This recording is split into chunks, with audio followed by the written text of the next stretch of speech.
Amin. Puji Tuhan. Shalom para jemaat Tuhan. Shalom. Senang bertemu kembali. Terima kasih buat para hamba-hamba Tuhan yang di tempat ini. Terima kasih Pak Suwito, Pak Suryanta, Pak David, ya, dan banyak yang lain yang saya tidak akan sebutkan namanya. Puji Tuhan, hari ini saya boleh sharing. Saya akan share screen dulu.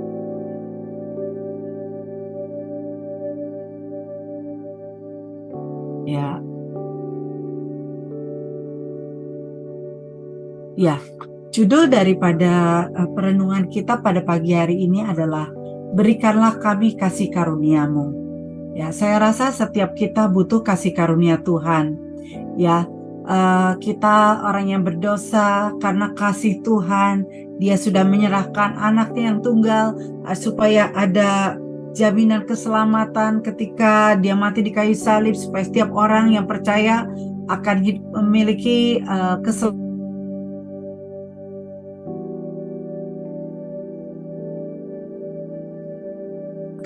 Arti dari kasih karunia adalah berkat dengan muka Tuhan yang terfokus kepada kita. Contohnya saudara, kalau seorang ayah, ya,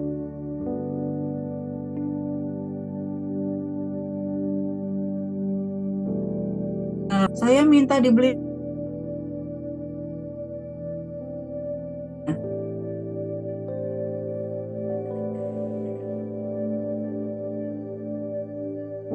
tapi kalau papanya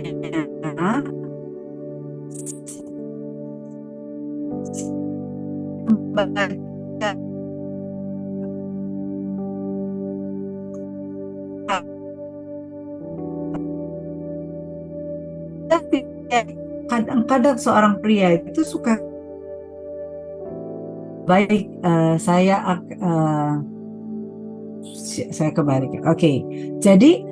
Jadi yang saya katakan bahwa kasih berkat kasih karunia itu adalah di mana sebagai seorang ayah dia akan memperlihatkan wajahnya dan fokus kepada anaknya, sehingga anak itu ketika ngobrol dengan orang tuanya akhirnya anak bisa mendengar dengan baik, saudara. Nah, mari saya ajak saudara untuk kita membaca siapakah orang yang mendapatkan kasih karunia. Karena ini Natal, salah satunya adalah yang dikatakan yaitu Maria. Ya, oke. Dikatakan di dalam Lukas 1 ayat 26 sampai 28 dikatakan, dalam bulan ke-6 Allah menyuruh malaikat Gabriel pergi ke sebuah kota di Galilea bernama Nazaret, kepada seorang perawan yang bertunangan dengan seorang bernama Yusuf dari keluarga Daud. Nama perawan itu Maria. Ketika malaikat itu masuk ke rumah Maria, ia berkata, "Salam, hai engkau yang dikaruniai, Tuhan menyertai engkau." Maria terkejut mendengar perkataan itu, lalu bertanya di dalam hatinya, "Apakah arti salam itu?" Kata malaikat itu kepadanya, "Jangan takut, hai Maria, sebab engkau beroleh kasih karunia di hadapan Allah. Sesungguhnya engkau akan mengandung dan akan melahirkan seorang anak laki-laki, dan hendaklah engkau menamai dia Yesus. Ia akan menjadi besar dan akan disebut Anak Allah yang Maha Tinggi. Dan Tuhan Allah akan mengaruniakan kepadanya tahta Daud bapa leluhurnya, dan ia akan menjadi raja atas kaum keturunan Yakub sampai selama-lamanya, dan kerajaannya tidak akan berkesudahan." Kata Maria kepada malaikat itu, "Bagaimana hal itu mungkin terjadi karena aku belum bersuami?" Jawab malaikat itu kepadanya, "Roh Kudus akan turun atasmu, dan kuasa Allah yang Maha Tinggi akan menaungi engkau. Sebab itu anak yang akan kau lahirkan akan disebut kudus, Anak Allah. Dan sesungguhnya Elisabet sanakmu itu pun, ia pun sedang mengandung seorang anak laki-laki pada hari tuanya. Dan inilah bulan yang ke-6 bagi dia, yang disebut mandul itu. Sebab bagi Allah tidak ada yang mustahil." Kata Maria, "Sesungguhnya aku ini adalah hamba Tuhan. Jadilah padaku menurut perkataanmu itu." Ya saudara, kalau kita lihat dari ayat ini, saya harus katakan bahwa Tuhan sedang di dalam satu waktu tertentu, Tuhan memperlihatkan wajahnya dan memberikan kasih karunia kepada Maria. Apa arti kasih karunia di dalam kehidupan Maria? Sebenarnya ini adalah satu tingkatan iman yang Tuhan bawa kita. Nah, saudara, kita akan belajar dari ayat-ayat ini bahwa ada 4 hal yang saya lihat dari pembacaan firman. Yang pertama, Tuhan itu akan selalu memakai kejadian demi kejadian, baik itu kesulitan hidup, masalah ekonomi, sakit penyakit, untuk memperlihatkan siapa kita sesungguhnya. Siapa kita ketika kita sedang dalam masalah? Apakah kita tersungkur mencari Tuhan meminta hikmat? Apa kita mencari manusia untuk menolong kesulitan kita? Apa kita itu mengamuk dan demonstrasi, lalu tuduh kanan kiri dan timbul kepahitan? Atau kita menjadi beku, nggak bisa mikir, lari dari kenyataan, atau cuek? Ya, coba kita lihat di ayat ini ya, yang dikatakan kadang kasih karunia Tuhan itu sesuatu yang sangat tidak masuk akal. Di sini dikatakan, engkau yang dikaruniai, Tuhan menyertai engkau. Dikatakan engkau beroleh kasih karunia, ya, tetapi engkau akan mengandung. Sesuatu hal yang dikatakan di sini, coba kalau kita pikirkan, engkau dikarunia Tuhan, tapi engkau akan mengandung. Kadang-kadang Tuhan itu memakai hal-hal yang kelihatannya tuh kesulitan yang besar sekali. Katanya diberkati, tapi kok kondisinya begini. Katanya engkau dikaruniai Tuhan, tetapi engkau mengandung padahal masih perawan. Maaf ya kalau saya pakai contoh-contoh ini. Misalnya saya pakai contoh misalnya ya, Ferry ya, misalnya maaf Pak Ferry, dikatakan gini, Pak Ferry, engkau itu dikaruniai Allah, perusahaanmu akan bangkrut. Ya kurang lebih gitu ya, maaf ya, ini sebagai contoh aja. Lah, gimana kok katanya engkau dikaruniai Allah, tetapi pekerjaanmu akan hilang? Nah, seperti hal yang berkontradiksi sekali ya saudara. Apa yang ada dalam pikiran kalau kita menghadapi hal-hal demikian? Pasti kita itu akan berkecamuk, ya. Saya juga percaya Maria sebenarnya juga langsung protes. Makanya dia bilang, loh saya kan belum menikah gitu kan. Nah, apalagi pada zaman itu konsekuensinya adalah kematian. Orang tua itu pasti, orang tua Maria akan mendapat malu, dan Maria sendiri pasti akan diseret keluar, dan akhirnya kalau orang yang hamil di luar nikah, mereka akan mati dirajam batu. Saya nggak tahu apa yang dalam pikirannya manusia. Ya, saya tidak tahu, setiap orang punya reaksi masing-masing. Tapi mari kita berpikir, coba renungkan beberapa saat. Yuk kita pikirkan, apa sih yang pernah terjadi dalam hidup kita? Sesuatu kontradiksi yang sehingga kita semua mempertanyakan Tuhan. Apa reaksi saudara? Apa reaksi yang benar yang saudara ambil? Tapi apa reaksi yang salah yang saudara ambil ketika Tuhan memakai kejadian untuk memperlihatkan siapa kita di dalam kita sendiri? Yang kedua, kalau kita baca dalam kebenaran firman Tuhan ini, firman Tuhan itu sering menyuruh kita melakukan hal-hal yang tidak masuk akal. Nah, ayat 34 sudah dijelas-jelaskan bagaimana hal itu mungkin terjadi. Karena aku ini belum bersuami, kata Maria. Saudara, di sini kita lihat bahwa seringkali firman Tuhan itu membawa kita kepada hal-hal yang mustahil, ya, kepada hal-hal yang kita tidak pernah bisa pikirkan dan masuk akal, ya. Contoh apa lagi? Firman Tuhan berkata, kalau ada orang tampar pipi kanan, berikanlah pipi kirimu.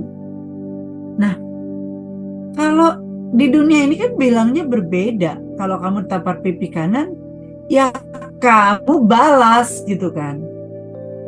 Nah, dunia kalau di dalam firman Tuhan berkata bahwa berilah maka akan diberi kepadamu. Kalau kita lagi kekurangan, bagaimana kita bisa memberi? Ya saudara, tapi Tuhan berkata dalam segala apapun juga, berilah maka kamu akan diberi. Ingat cerita tentang janda Sarfat yang didatangi oleh Imam Elia, dan dia katakan, apa yang kamu punya? Aku cuma punya sedikit tepung dan minyak. Kata, buatlah itu buat aku. Nanti kamu akan mendapatkannya. Secara manusia itu nggak masuk logika, saudara. Ini udah musim kelaparan. Elisa aja berkata bahwa janda itu sudah berkata bahwa aku cuma punya tepung dan minyak ini. Kalau aku masak untuk aku dan anakku, ya besok-besoknya aku udah mati. Tapi si imam ini malah minta gitu kan. Nah, seringkali Tuhan itu melakukan satu hal yang kontradiksi, tidak masuk akal ya. Jadi sistem ini berbeda sekali. Nah, saya mau tanya, apa yang selama ini dalam firman Tuhan yang seringkali kita masih berlawanan? Ada banyak, saya percaya, termasuk saya sendiri, masih ada banyak hal yang saya masih mempertanyakan Tuhan. Kok Tuhan ngomongnya gini? Kan ini nggak masuk akal gitu kan. Tapi kita harus belajar taat. Ya saudara, apa reaksi yang kita berikan ketika kita diperhadapkan dengan sesuatu yang berlawanan? Yang ketiga, Tuhan memberikan tanda kemustahilan bagi manusia. Ini menjadi kesempatan buat Allah. Kemustahilan manusia adalah kesempatan Allah. Ayat 36. Elisabet sanakmu itu, ia pun sedang mengandung seorang anak laki-laki pada hari tuanya. Pada hari menopause, yang setelah menopause, dia mengandung seorang anak laki-laki. Hal ini hal yang mustahil. Tapi kemustahilan Allah adalah kesempatan. Kemustahilan manusia adalah kesempatan Allah. Ya, saudara, apa kemustahilannya ada pada saat ini di depan saudara? Percayalah bahwa Allah itu sanggup untuk menolong kita. Yang penting kita taat. Taat dibalik-balik juga tetap taat, saudara. Apapun yang kita mau lakukan, ini adalah waktu-waktunya kita semakin dekat kepada Tuhan. Kita minta supaya Tuhan memberikan kepada kita kasih karunia. Kasih karunia adalah berkat dan kekuatan ilahi untuk kita boleh tetap ada, mengikuti Tuhan dan mempercayai Tuhan. Yang keempat, ketaatan itu mendatangkan hal besar dan jauh dari yang kita pikirkan. Saudara, saya percaya bahwa Maria ketika didatangin malaikat tidak akan pernah percaya bahwa dia akan menjadi ibu dari anak Allah yang maha tinggi. Dan malaikat berkata, engkau akan melahirkan seorang anak laki-laki dan hendaklah engkau menamai dia Yesus. Lalu malaikat ini berkata, ia akan menjadi besar dan akan disebut anak Allah yang maha tinggi. Tuhan Allah akan mengaruniakan kepadanya tahta Daud, bapa leluhurnya, dan ia akan menjadi raja atas kaum keturunan Yakub sampai selama-lamanya. Dan kerajaannya tidak akan berkesudahan. Saudara, ketaatan mendatangkan hal-hal besar dan yang jauh dari yang kita pikirkan. Lihat kehidupan Ayub. Tapi ketika kita melewati proses itu, saya rasa nggak ada yang mau kayak diproses seperti Ayub, ya saudara. Tapi seringkali saya percaya bahwa proses manusia itu tidak ada yang seperti Ayub, saudara. Ya, kita mungkin lebih sedikit dari Ayub. Nah, kalau Ayub berhasil, maka kita percaya kita pun, kalau kita mau dan melekatkan diri kita kepada Tuhan, maka tidak ada perkara yang mustahil. Dari firman Tuhan ini ada 4 hal yang kita pelajari. Tuhan akan memakai kejadian demi kejadian untuk memperlihatkan siapa kita sebenarnya. Manusia kalau dalam keadaan baik, semuanya akan baik. Tetapi ketika dia mengalami titik terendah dalam hidupnya, disitulah kita semua dan Tuhan akan tahu apa keputusan kita, apa respon kita. Baiklah, respon. Yang kedua, firman Tuhan seringkali menyuruh kita melakukan hal-hal yang tidak masuk akal.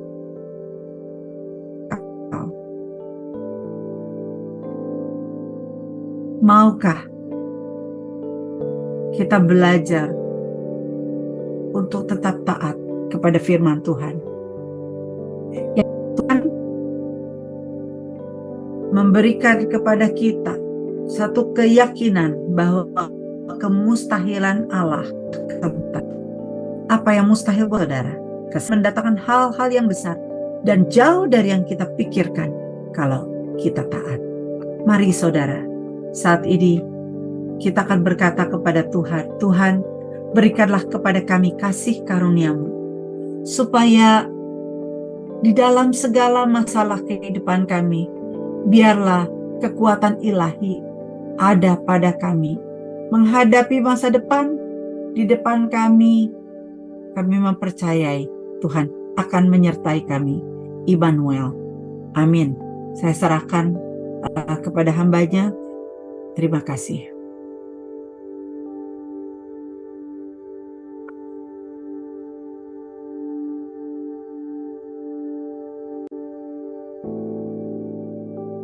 Baik, mungkin kita berdoa terlebih dahulu ya.